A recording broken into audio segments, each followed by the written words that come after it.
Welcome to the Daily Freedomist Show. This is your host, Paul Gordon Collier, coming at you from Freedomist.com, where we deliver to you news analysis, both of the news media and the news stories themselves in an abbreviated form. And I want to let you know that we are hopefully, I believe, next week, possibly we're going to start once a week to start every Thursday is what we're looking at right now. And it's called The Big Freedomist Show, in which it will have myself, Paul Gordon Collier, and my identical twin, Bill Collier, the editor of The Freedomist. So you can look forward to that. So meanwhile, starting off this show, I want to talk about some of the headlines that we're not going to get to today, that if you go to Freedomist.com, you can learn more about. We have, from our World Watch report, our top story, Vice Media puts smile on Cambodia's victims of Pol Pot. From the U.S. Watch report, top story is public school teacher hammers students over parental complaints about distance learning. From our Politics Watch report, our top story, college student government pushes to have power to punish, quote, oppressive, unquote, unquote, professors. From our Market Watch report, our top story is Goldman Sachs suggests inflation is a reality that companies will have to manage. From our Intel Watch report, U.S. looks to reestablish Pacific Sanctuary Doctrine. From our Future Watch report, brain implants power monkey to play Pong. From our Crypto Watch report, we have our cryptocurrency cities, the future of Africa. Akon hopes so. From our from our editor, William Collier, we have an editorial, A New Take on Nationhood for the Freedom Seeker. On our Corporate Watch report, our top story is Bank of America to invest $1.5 trillion in corporate Green New Deal. From our Christian Watch report, our top story, Paul Maxwell of Desiring God and Gospel Coalition leaves the faith. From our American Power report, we have Arizona governor attempts to shut off corporate nationalist from next election cycle. And you can go to, if you click on the upper right corner of Freedomist.com, you go to the Newswatch page, which takes you to Freedomist.com/NW, where you could see, first off, you can see all the latest videos as they appear right here for the Freedomist Shorts and the Daily Freedomist Show. We'll have another thing added eventually for the Big Freedomist Show once we get that started. And this is our Freedomist Newswatch page, where you can get a glimpse at the news, and you can go see all the links that we go through. We go through about 1,000 to 1,500 links, and we create this massive daily Newswatch report, which we share for you. And now, ladies and gentlemen, it's time for us to get into the meat of the topic. As if that's not enough meat for you, we have more meat. We have more meat, folks. Let's get to our first story here. Corporate nationalists to consolidate resources to oppose GOP election reforms. This is our top stories report. And our top link we're showing here for this top stories report is major corporations plan to oppose election integrity measures. This is almost a topic report, this story alone, but I ended up not choosing it. From the Daily Caller, Michael Ginsberg, this is the excerpt. The leaders of over 100 major corporations spoke via Zoom on Saturday about how they could combat election integrity laws, similar to the one passed in Georgia, according to multiple reports. This is corporate nationalists flexing their recently discovered muscle. Now that they can have the arena, if you will, thanks to basically the DNC finding usefulness in corporate nationalism, they're now open about their willingness to use their considerable corporate national power to influence the American democratic system at a level that we human beings, we poors, could never even imagine approaching. And they're all of one heart and one mind when it comes to this. Now, make no mistake, as I've said before, they're aligned right now, but if and when they actually succeed in destroying the American poor's ability to have any sense of self and associative sovereignty, then they'll turn on each other. But until then, they're all of one mind. They're like the Book of Acts, upside down Book of Acts, when they all got together and they're one heart and one mind, but the heart and one mind of the book of Acts is rested in Christ, and the heart and one mind of the corporate nationalist is represented in the heart of the earth, which is rule through death, and as opposed to rule through life. Continuing on with our top stories report, we have California City puts fence around restaurant where owner won't stop serving despite lockdown. This is from independent.co.uk. An excerpt from it. A restaurant in Burbank, California that repeatedly violated COVID safety protocols was fenced in by authorities in a bid to prevent people from entering the area. From movies.yahoo.com, we have Elon Musk's new Las Vegas underground transport system compared to a crappy Disney ride. I don't know why they had to, like, crappy is a horrible word. I don't get it. From California Movies, well, let's just see real quick what they have to say here. So Elon Musk is essentially driving cars underground for a mile and calling it innovation. You could go and see Thunderfoot videos on this to get the lowdown on it, and you'll have yourself a good laugh. Elon Musk's new Las Vegas underground transport system. There it is. And Kim Jong-un executes official after he launches extraordinary rant against government. This is from, I believe, well, I thought it was Newsweek, but it's not. It's Express UK. And then we have China officials acknowledge low effectiveness of the country's COVID vaccines from New York Times. USA stimulus checks continue. So far, 74 congressional lawmakers have pushed for recurring checks until the end of the pandemic. This is from, well, let's see where this is from. It says Reddit, but it's really, Reddit is always just a link here. Now, that's the Newsweek link. All right, there you go. And then finally we have Don't Fight the Fed. Goldman says these stocks can benefit from higher inflation. On to the next story. Get this queued up here. You guys are going to love this one. I'll take a little bit sip of my water because I got to take a sip of water here, because that's what you do when you're doing a show and you're about 3 minutes in and you're like, you know what? 3 minutes in? No, it's 7 minutes in. Whatever. 7 minutes in, I get a sip. Good old water. All right. Now, before I go on to the next story, I just want to give a shout out to my wife, if you're watching, because my wife, well, she loves me. And when she works from home, she doesn't always work from home. When she does, it's always glorious. I love when my wife works from home. I always work from home. And this is a paid gig, although it's a gig that I would probably do if I wasn't paid. But my wife, well, she decided to make sure that I had my ginger tea. And even though it wasn't ready in time, you know, she chopped up the ginger and she boiled it and she got me ginger tea. And so I have ginger tea sitting beside me here for the show. So shout out to my wife. Everybody should have a wife as awesome as mine, or husband, or whatever. Okay, let's get to this story. Antifa set fire to Portland ICE building. Portland makes no arrest. And this is a topic report. And the topic report is actually on Portland ICE building Antifa fire. But it's all things related. It's kind of a continuation. This is a topic that we covered yesterday, that we were looking at the state of Portland. Well, we're continuing that because we've got some more stuff that, or not yesterday. I'm sorry. Wow. Friday. There was no yesterday. Friday. So this Saturday is when this stuff happens. So more stuff has happened in Portland worth covering. Fire set at Portland ICE building. No arrest made, police say. This is KATU.com. On Sunday, the Portland police is... Oh, it doesn't say who. I don't have the author here. Oh, sorry, writer. On Sunday, the Portland Police Bureau confirmed that officers were called out to the federal building in southwest Portland around 11:30 p.m. to assist the Federal Protective Service once fires had been lit. Officers arrived to find at least 2 fires, including one that appeared to be against the building. Video shared by KATU News by independent media PDX shows plywood that reinforced the exterior of the building ablaze. Wooden pallets piled outside were also set on fire. Let's see if we can get a... here it is. Here you can see the... I don't know what that... I don't know what all that was. There you go. So this is the Portland fire as it happened, and then we got some more lovely fire blazes, and no arrests have been made. None.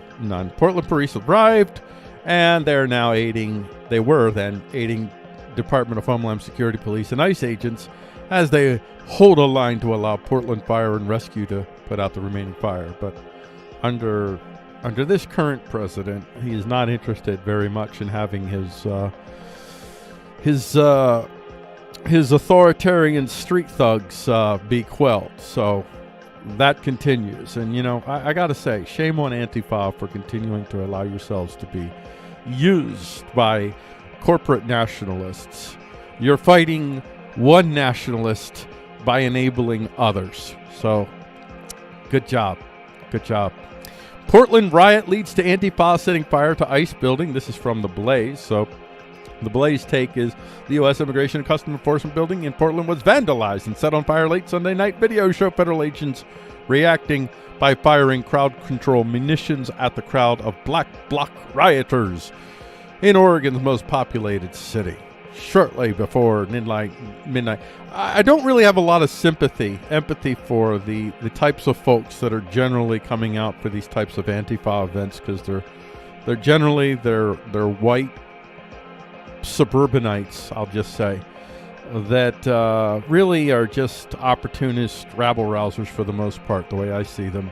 When you see things happening in the inner cities, in black communities, those folks are a little bit more tied to actual sense of directly felt injustice that they're responding to, but not so much these white suburbanites that think that they're fighting for freedom or whatever they're fighting for, when they're just enabling the corporatists, the corporate nationalists. Pedestrian killed in collision in northeast Portland's Cully neighborhood in Oregon Live. Fire set outside a Portland ICE building during protests. That's from KGW.com. And then we have Portland shooting and carjacking suspect detained after crashing into a fence, police say, from OregonLive.com. Portland ICE building set on fire during Saturday night protests from Fox News. Portland 4th of July pop celebration canceled again. That's from BangerDailyNews.com. And finally, rioters in Portland set fire to ICE building before agents used pepper balls to push back protesters in night of violence. That's from thesun.uk. All that is very lovely, isn't it, folks? It's just very lovely. I got a lot of, well, I won't say that. I'll just move on. Going to get ready for the next story. It's kind of a struggle for me. Well, I won't say struggle, but I'll say that it's a challenge for me to keep these things brief. I want to try to keep them 3 to 4 minutes each, the recording time, and a story like this, the Antifa story, that there's so much nuance that I would love to go into, that you'll hear that kind of stuff on the show that we're going to start hopefully next week, every Thursday. We don't have the time set yet, but it's going to be called the Big Freedomist Show, which will have myself and my brother. My brother will be the main analyst, and I'll be there to support him. He's the editor of the Freedomist, William Collier, my identical twin. And you could bet that we'll go into a lot more detail with a story like that, probably even a story like this coming up here. BLM co-founder rakes in millions, has mansion to prove it. This is the Editor's Choice Report, and this is the top story that I've chosen for the Editor's Picks. This is trained Marxist and BLM co-founder Patrisse Cullors reportedly buys $1.4 million estate, and this is from what I call the right, and this is Legal Insurrection. And it's from Legal Insurrection. It's been barely a year since George Floyd's killing reinvigorated the Black Lives Matter movement. But for its co-founder, Patrisse Cullors, a lot has changed for the better. While millions of Americans remain unemployed due to months of COVID shutdown, Cullors, the self-described trained Marxist, and she does call herself a Marxist, so that's fair. Reportedly, although, you know, Marxist is one of these, I'm not a Marxist, I'm not favoring Marxism, but it is... There's a lot of elements to Marxism. It's another one of these. There's so much nuance and refinement that we could talk about. What kind of Marxist is she? Not all Marxists are the same. But anyway, reportedly just dropped $1.4 million on a fourth house. That's right, 4 houses. You know what I equate this to? She is just another, she's like a false prophet in a religion. If the Black Lives Matter movement is a religion, if critical race theory is a new religion, she's one of the false prophets. So she's one of the people slinging fear and hate and empty promises, all to get people to send her money so that she could become a gazillionaire. Kind of like she's the Kenneth Copeland of the Black Lives Matter movement. That's what I would think of her as. Other headlines here. We have Jonathan Turley blasts Twitter censorship of BLM co-founder buying $1.4 million home. So apparently, if you want to share information about her buying this her fourth home, her $1.4 million home, Twitter will censor you. Twitter will protect the Black Lives Matter movement from getting any type of scrutiny.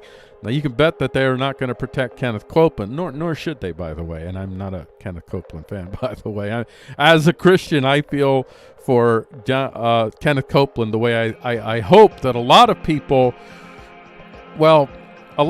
if there are people that have variations of what you might call critical race theory, social justice, whatever, that are not, I'll just say, not coercive minded. They don't believe in, so like Christianity, there's versions of Christianity that assume coercion as a right, and so the people that maybe actually want to see what they call social justice, when they want to see like actual parity, actual egalitarianism, not that I think that's attainable, but if they think they can, I'm sure for them she's as much of an embarrassment and a cringe as Kenneth Copeland is to we Christians that align ourselves with a sovereign God and not a Prozac God. Student government bill wants students to have power to punish professors found guilty of oppression. This is pretty awesome. I mean, awesome by terrifying. This is from the College Fix. A member of the University of Washington's new Student Senate has introduced a resolution to create a system for students and staff to serve on a jury to resolve all discrimination, accusation, and charges that violate the University of Washington's mission statement. Yeah, I love it. Give yourselves the power to essentially, you can create vague standards that the priest kings can define. And they want to make themselves priest kings over the very college professors that trained them to think like Bronze Age priest kings instead of current year axial age type of consensualist, I'll say. Bitcoin bull Mike Novogratz warns of existential crisis if the U.S. fails to create digital dollar. This is from Bitcoin News. U.S. faces growing calls to boycott 2022 Winter Olympics in Beijing over China's human rights abuses. That's from Washington Post. The United States considers reinforcing its Pacific sanctuary war on the rocks. That's a story you should really check out. And laws and competition complicate Uber expansion in China. CBSNews.com. Yep, Uber looking to make that dollar in China. Just keep an eye on how Uber positions its considerable wealth power in the political arena in light of that news. All right. Let's go click off of you. We're going to go on. Oh, no, we did this story. We get to our next story. Ah, here we go. Oh, yes. This is a hot story, isn't it? This is going to be a topics report. All right. Let's get this ready. Ready? Are you guys ready? After fatal shooting of Dante Wright by Minneapolis police, another round of protests kicks off. Now, I just want to say I haven't seen any video. I don't know the context. I have no idea, fact or fiction. I have learned way long ago, don't try to read too much into what actually happened or did not happen. This could be an actual unjust shooting, or there could be, we understand why the guy was shot. Who knows? Just because you're black doesn't mean that you shouldn't get shot by police, or white, or any other. Also, just because you're black doesn't mean you should be shot by police, or white for that matter, or any other shade of melatonin variation. So let's just get to how the world is covering it. Newsweek decides, they're just going to jump in with, of course, because it's a black person, a black man that was shot by the police. Let's just spread the fear and the hate. That's what Newsweek has decided, and that's what they do, because they're part of that corporate nationalist regime that's seeking to destroy what is to replace it with the new corporate control over pretty much all our lives. Dante Wright died just 11 miles from where George Floyd was killed. That's not incendiary. Talk about stochastic terrorism. When you're willing to do that without knowing any of the facts, I'd say you're I might be pronouncing that wrong, but I'd say that's kind of what Newsweek is engaging in there. Minneapolis, Dante Wright killed by police near city sparks unrest. BBC.co.uk. That's pretty straightforward. Minnesota officer shoots driver and protesters clash with police. This is from New York Times. And it says, a 20-year-old black man died after a police officer shot him during a traffic stop in a Minneapolis suburb on Sunday, sending hundreds of people into the streets where they clashed with the police officers into Monday morning. Brooklyn Center police say man fatally shot refused arrest. This is also from Newsweek.com, so this is a little bit more measured, but this not so much. And this is Dante Wright, a 20-year-old black man who was shot by an officer in Minneapolis before crashing his car a few blocks after, had an outstanding warrant for his arrest. And I have looked. Now, I don't have a lot of time to do a lot of deep research before the show, so I couldn't do deep research to find this, so I did as much research as I can, and I could not find exactly what the outstanding warrant was for. And that to me bears significance, because if the outstanding warrant is for something frivolous, and I don't believe in general if somebody is trying to get away that you should shoot them unless the warrant is involving something violent, like they're at a risk. They're a risk. If they run, they might be potentially a risk to the public. But if it's not that, then I probably would look at that as an unjust shooting from my perspective. But I don't know. Protesters demand justice over... How can you demand justice when you don't know the details? You know nothing. Right away, though, the protesters are whipped up by all of their handlers, by all of the boots on the ground, that and they have networks of connections into their neighborhoods through Facebook, Twitter. They get all these people whipped up to a frenzy, and they say, another unjust shooting. We don't know anything about this. Nothing at this point that I know. And maybe something happened in the midst of me preparing for the show. I don't know. But as far up to this point, nothing. We know nothing. Police fire tear gas as protesters angry over officers killing a black Minnesota man. Globalnews.ca. And you don't help. None of you news athletes help when you have these type of headlines. This is not quite stochastic terrorism, but it's definitely not seeking to try to create some peace before we know the facts. Crowd confronts Minnesota police after officer kills driver near Minneapolis. That's from France24.com. And protests are up in Minneapolis after police kill black man. Al Jazeera.com. And again, I know nothing about this. This might be totally an unjust shooting, in which maybe they're kind of... Although they're not justified in going out and destroying businesses, which they've already done. They've already destroyed businesses as response to this. So that's not justified. Then businesses didn't do this. So, I don't know. We'll see what happens over the next few days. We'll be watching this story. Oh, boy. This next story is really, well, yeah. Well, let's just do it. Let's just do it. Do it. Shut up and do it. Shut up and do it. Erdogan sides with Ukraine as Russia adds troops to the border. This is a topic report. And our headline is going to be Erdogan refuses to recognize Crimea as Russia and supports Ukraine joining NATO. Let's see. This is from UAWire.com. Turkey is committed to a strategic partnership with Ukraine, intends to expand cooperation with Kiev in defense, and does not recognize Russia's annexation of Crimea, says Turkish President Recep Erdogan after talks with Ukrainian President Volodymyr Zelensky in Istanbul.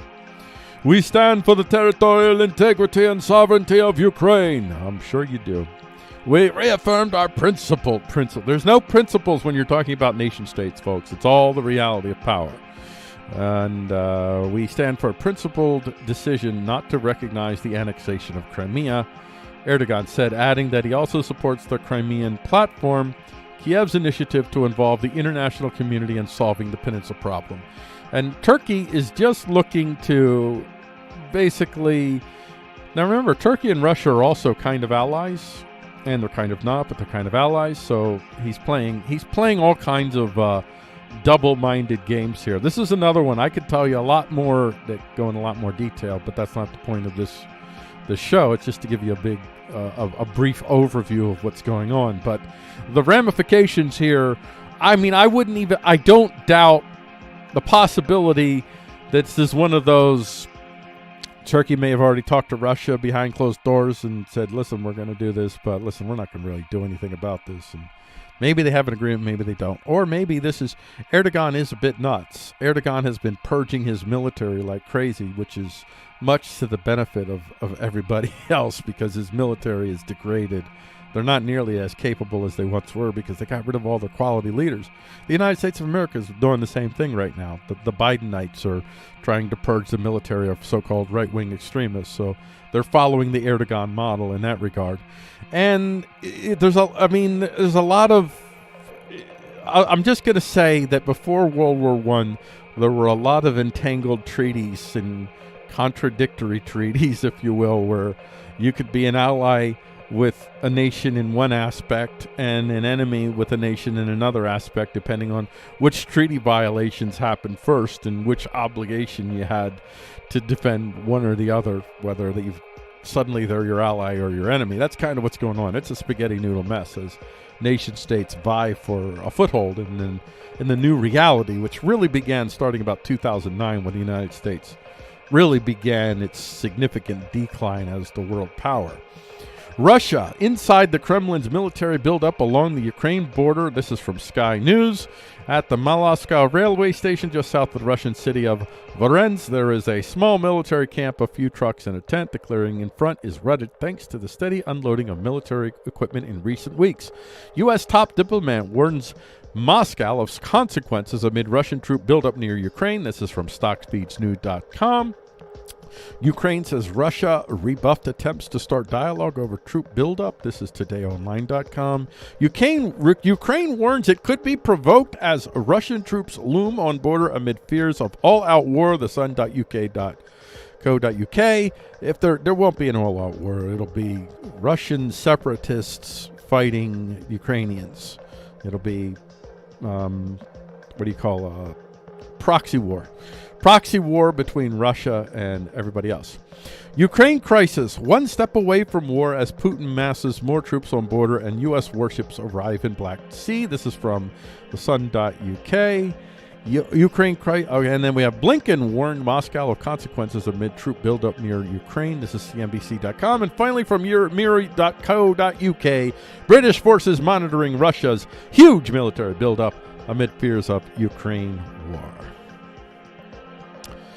Like I said, folks, I've stopped recording, so the version you'll see won't have this part. But like I said, folks, this is really just about the personal power of Erdogan and how he could enrich himself by injecting himself on one side or another. In this case, he wants to get as much of a foothold into the European theater as he possibly can, and so he wants to be involved with Ukraine. He wants to put Russia in a situation where they have to negotiate with Turkey and give Turkey a little bit more than what they want. And what Turkey really wants from Russia is Turkey wants Russia to let them have their way with northern Syria. That is their primary, I will say, their primary interest in doing this is they're playing a double dangerous game, as they often do, in which they're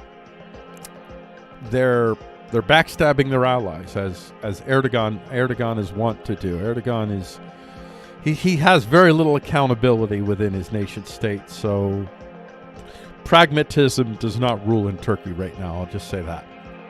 Let's get to our next story.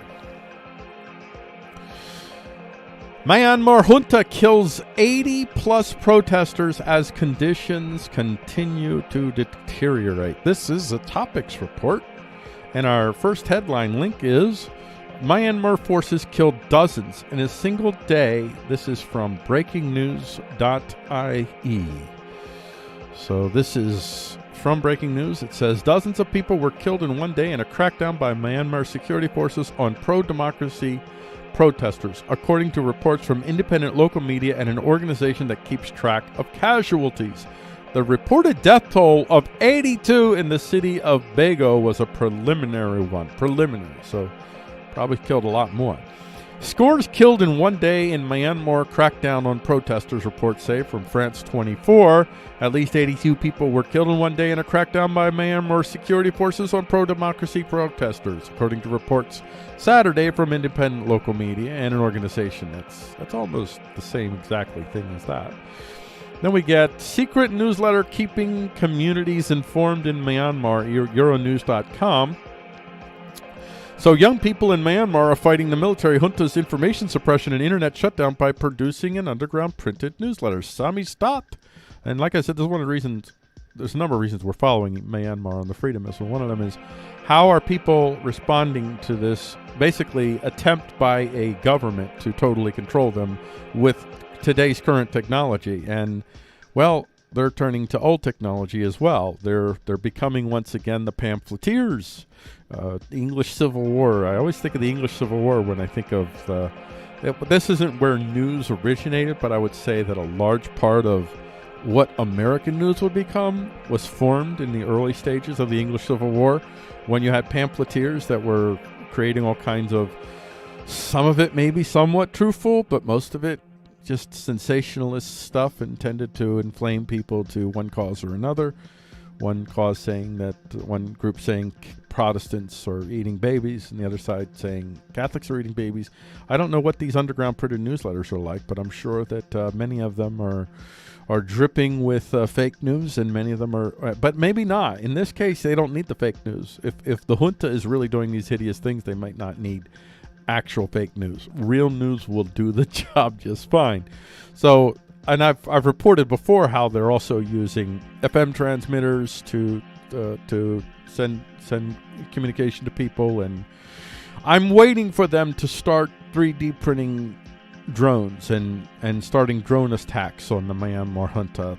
That is what I'm hoping I see, because that would match my theory about how I believe that the reality powers fundamentally shifted in favor of the defensive over the offensive. And I'm really anxious because this is an early test of my theory, what happens in Myanmar. Not necessarily a one way or another, a final authoritative statement, if you will, on that theory, but a huge factor in determining whether I'm on the right track or not. Myanmar security forces kill 82 pro-democracy protesters in a single day. That's globalnews.ca. We have Myanmar forces kill 82 in a single day in city. That's from CBN.com. Violence in Myanmar continues as military cracks down on opposition, from NPR. More than 80 dead as violent clashes unfold between protesters and military after a coup, from the Sun.uk. And finally, from Reddit, well, let's see exactly where. Myanmar's military is charging families $85 to retrieve bodies of relatives killed in the crackdown. And this is from CNN.com. So there you have it, folks. That's what's going on in Myanmar, and we're probably going to monitor this tomorrow as well. We'll see, but probably. Almost done here, folks. Got 3 more stories left. Just 3 more stories. And the last segment is going to be the best segment, because those are the Freedom headlines, and that's where we get hopefulness. Hope. Need hope. Iran's Natanz nuclear site struck by cyber attack by Israel. And this is a topic report. Iran nuclear site cyber attack Israel is the name of this topic. Our first headline we're going to talk about here is electrical problems strike Iran's Natanz nuclear facility. This is from channelnewsasia.com.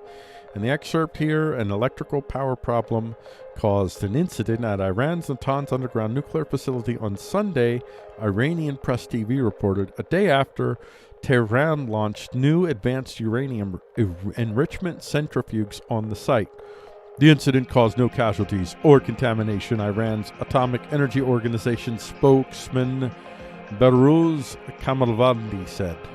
And I'm going to scroll down to the bottom and work my way up, because this kind of goes in reverse order as far as the timing goes, as it was released. Attack on the Natanz nuclear plant will set back Iran's program by 9 months. This is from theguardian.uk. The New York Times and Natanz, a study in contrast, from AmericanThinker.com. Iran blames Israel for attack on Natanz nuclear site, from France24.com. Iran to take revenge for attack on Natanz nuclear site, from BBC. There you go. There's you go. That's That's what we're talking. Well, actually, never mind. This did go in the order that I wanted it to. I read it in reverse. What I really should start with here. Initially, it was accident at Iran nuclear facility a day after New Deal breach. This is from ndtv.com. What they initially reported, an accident took place at and that's a quote. An accident took place at an Iranian facility on Sunday, but caused no casualties or damage, the Fars news agency reported, citing spokesman of Iran's nuclear agency. Then we go to Mossad. So initially they were calling it an accident. I think they wanted to kind of cover it up. Initially, electrical problems, and then accident, and then finally, Mossad behind cyber attacks on the Natanz facility that Iran called nuclear terrorism, Israel media claims. This is from RT.com. So RT.com, remember RT is a Russian asset, Russian nationalist asset. Israeli intelligence was responsible for the incident on Sunday at Iran's Natanz nuclear plant, which saw a blackout at an electricity distribution network. Israeli media outlets are claiming, citing unnamed, quote, Western sources, unquote, calling it an attack and an example of nuclear terrorism. Iranian officials said the incident had not caused any damage, but reports in an Israeli media that followed dispute that. And you could see some of these stories then as they unfolded, as I got to them, and didn't get to them in the right order. And for that, I will definitely have to defenestrate myself after the show's over. And I'll videotape it and share it on YouTube later on. Probably not, though. Iran calls blackout at Natanz atomic site nuclear terrorism after country restarted centrifuges. This is from skynews.com. And then they said I read this for you already, that they're going to take revenge, and they're blaming Israel, and the New York Times and Natanz. That's interesting. Let's see what the American Thinker has. The radio, okay, the news on the radio was in sharp contrast to what I was reading, apparently. Something happened to electric power at the Natanz nuclear enrichment site, which just the day before had witnessed the grand opening of Iran's brand new state-of-the-art uranium enrichment centrifuge cascade, presided over by Iran's quote-unquote moderate President Rouhani. The extent of damage, if any, was unclear from the news reports like this one or that posted later. So in this study, in contrast, by the Times editorial board exemplifies the ever-attempted, invariably failing approach of dealing with bullies by acknowledging the legitimacy of their grievances and bowing to their demands in the hope for reciprocal moderation on their part, while events at Natanz revealed the actions of someone not exactly convinced that appeasement works, taking a more confrontational approach. Well, it's really just nation-state politics at work, and the nation-state of Israel is looking at Iran and looking at everybody else and saying, we don't trust you to look after our nation-state interests, so we're going to do what we got to do. That's nation-states for you. That's what it is. Here we go for another topic report. Yes, this is our last topic report before we get to our freedom headlines. This one's really interesting. Well, they're all interesting because I picked them. China's Alibaba smackdown shows in China corporate nationalism falls to state nationalism. This is a topic report, as I said. This is, and our top link for the topic report is record Alibaba fine shows China's big tech can't fight back. And this is the excerpt. After China imposed a record antitrust fine on Alibaba Group Holdings Ltd., the e-commerce giant did an unusual thing. It thanked regulators. It's not unusual. It's not unusual when the nation state that you're in, like you're a corporate nationalist. Make no mistake of it. Jack Ma, whatever his name is, he's a wannabe corporate nationalist, but he can't be a corporate. He can't be a corporate nationalist while he's tied to a nation state that is a nationalist nation state. Nationalist nation states will not allow corporate nationalists to have free reign within their kingdoms for long, and that's what's happened here. And the reason that they apologize, oh man, we thank you so much for correcting us, we're so sorry, because they don't want to die. Because if in China, in America, maybe they kill you slowly, or maybe they surreptitiously kill people. Every nation state does degrees of that. But in China, they kill you directly and openly, and the people cheer. Well, enough of the people cheer. There's plenty of people in China that don't cheer. So that's why it's not unusual at all. And the LA Times is not being really honest. Well, you know what? Let's give them a break. Let's see real quick and see. Yep. There he is. Jack Ma. It is Jack Ma. Jack Ma's internet empire. There he is, Jack Ma. Alibaba would not have achieved our growth without sound government regulation and service, and the critical oversight, tolerance, and support from all of our constituencies have been crucial to our development. Please don't kill us. This is what please don't kill us. Please don't kill us. Please don't kill us. We surrender. We surrender. We surrender. We surrender. Please don't kill us. Chairman Z, please don't kill us. It's a sign of how odd China's crackdown on the power of big tech has been compared with the rest of it. It's not odd at all. You're not being genuine. You're being disingenuous. I was going to say genuous. Can you say genuous? You're being disingenuous. You're hiding the elephant in the room. The difference between China and Western nations is China can openly kill you. They can arrest you and kill you the next day. They do not have due process. They do not have rule of law. They're a Bronze Age empire. They are a priest-king empire where Chairman Z is the God King himself. And that is very different than what you have in the West, although critical race theory folks are trying to revert us all back to that model so we can all be under the age of Bronze Age priest kings once again. And I guess the LA Times doesn't want to be honest with you about what's really going on because, well, they're part of it. They're part of the corporate nationalists that want this. They want that type of priest king control. And after they all consolidate their power and destroy, well, I don't think it'll happen, but if they can, if they destroy the American, the people that view King Bill, the Bill of Rights, as their king, well, then they'll turn on each other, and we'll see how that goes. And we have Alibaba accepts record China fine and vows to change from BBC. Alibaba will lower merchant fees after antitrust fine from New York Times. Alibaba's odd response to China's record antitrust fine from NDTV.com. Not odd at all, because they want to live. You know, follow the reality of power, folks, not logic, reason, morality, all these things that you try to put nation states in. They operate outside of their own morality.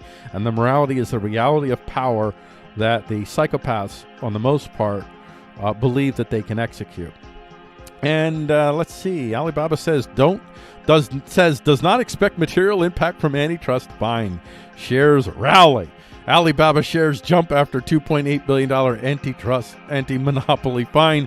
And finally, Citigroup stock, MGM stock, Citigroup stock timeline events leading up to China's $2.75 billion fine on Alibaba. That's from fintechzoom.com. And none of them want to look at the elephant in the room. None of them. But we do here at the Freedomist. And we get to our last story. I always save the best. This, to me, is the best for last because what we talk about on the Freedom Headlines, when I do Freedom Headlines, I want you to, well, you know what? I'll show that here. I want to make that on the recording. Ready? Are y'all ready? Farms that grow metals could be in our future. This is from Freedom Headlines Report. And I always want to add this caveat to my Freedom Headlines Report. All of the technologies that we cover, we're all excited about, but with the caveat being we support open source technologies. We're not against IP laws, but we're against what we'll call draconian, extreme IP laws that give people ad infinitum power to control technology from we the poors, from the rest of the land. So that's the caveat, and now we'll get to the stories. Our top story: agro-mining. Farming of metal extracting trees and plants could replace mining. This is from rnz.co.nz. And here's an excerpt from it. There are potential medical benefits from growing and harvesting metal trees, Dr. Van der Ent says. Many people in developing countries, he says, are deficient in zinc and selenium, both of which are essential for good health. We could actually use zinc and selenium hyperaccumulator plants to produce biomass that is enriched in these elements, Dr. Van der Ent says. This biomass, he says, could be turned into a supplement for people to consume, or could be used in a process called biofortification to increase the concentration of zinc or selenium in staple crops. And that, Dr. Van der Ent said, would provide a unique opportunity for Australian agriculture. The soil in large parts of central Australia is rich in selenium, and the plants that grow there have been shown themselves to be extremely efficient hyper-accumulators. So the future of farming could be as much about harvesting metal as raising cattle and growing grain. So you could have metal farms in the future. Isn't that great? I really love that idea. But again, with all the caveats that I mentioned, we want to have this technology in the hands of we the poors so that we can grow our own zinc, selenium, or whatever kind of trees that we can that can harvest minerals from the ground without destroying the land. Quantum photonics breakthrough promises a new era of powerful optical circuits. This is from SciTech Daily. And here's an excerpt. A world's first method to enable quantum optical circuits that uses photons, light particles, heralds a new future for secure communication and quantum computing. The modern world is powered by... Okay, I don't need to say that, but essentially this is another promising step in the hands of we the poors that we could eventually have our own technologies that we could encrypt our data with, encrypt our exchange of value with. And if you can encrypt your exchange of value and you can encrypt your data at the small scale level, corporate nationalists and nation state nationalists alike, they're done. They have no power. Colored LED lighting enhances growth biosynthesis of microalgae for next generation biofuel from SciTechDaily.com. This AI could help wipe out colon cancer. That's from Wired.com. Michael Wallace has performed hundreds of colonoscopies in his 20 years as a gastroenterologist. He thinks he's pretty good at recognizing the growths or whatever, but he isn't always perfect. So this AI could help identify things for certain. Solar to hydrogen sees remarkable efficiency jump. And this is from RealClearScience.com. Converting sunlight into hydrogen is a seemingly ideal way to address the world's energy challenges. The process doesn't directly involve fossil fuels or create any greenhouse gas emissions. So apparently there is a breakthrough that could enhance that ability to do that, and a new breakthrough for deep learning in genomics. I won't get to that story. You just have to go to Freedomist.com to click on the links to get that story. Chinese scientists develop microbots that break the blood-brain barrier, successfully delivering drugs to brain tumors in mice, shows new study. So you could get drugs strategically directed in places where normally you couldn't get them to target drug therapies. And I'll end it with that. And there you go. We have done so much with our lives. And let's just revisit where we came from here. And we came from here. We came from Freedomist Newswatch. You go to freedomist.com/NW, and all the stories and so much more that I didn't get to talk about are on here. And you go here every day, Monday through Friday, and you get a whole new list of links, which they'll show up somewhere between 6 a.m. and 10 a.m. Eastern Standard Time. So I encourage you to go to freedomist.com and be sure you subscribe and do everything you can to support us, including send us money. Send us money so that my salary can continue to be paid. Because if you don't continue to pay my salary, I'll do this for free. No, I won't. Yeah, I will. I probably will. And with that, I say I'll see you tomorrow, about the same time, around 12, maybe a little earlier.